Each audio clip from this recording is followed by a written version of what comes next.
प्रणाम करै छी सब मिथिलावासी के।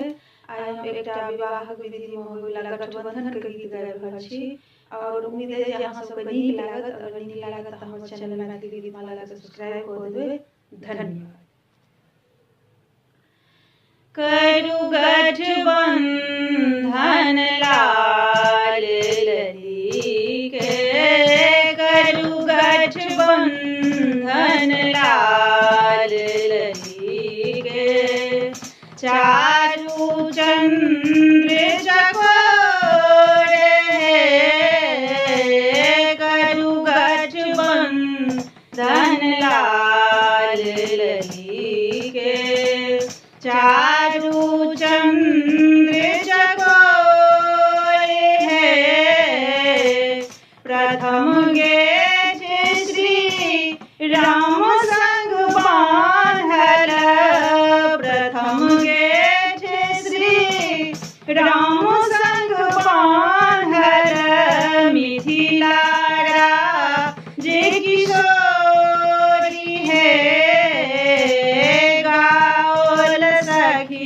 सब मंगल गायन गाओल सखी, सब मंगल गायन, संबंध प्रीतक जोड़ी है।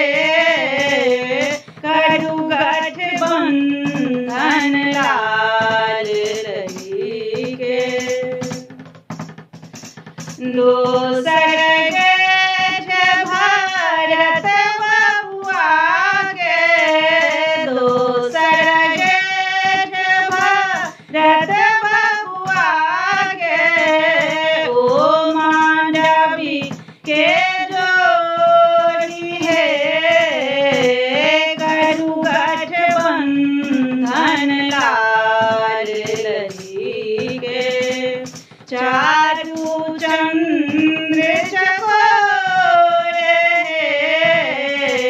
तेसर गेट शत्रुघ्न के बांधल, तेसर गेट शत्रुघ्न के बांधल, सूर्ति कीर्ति के जोड़ी है।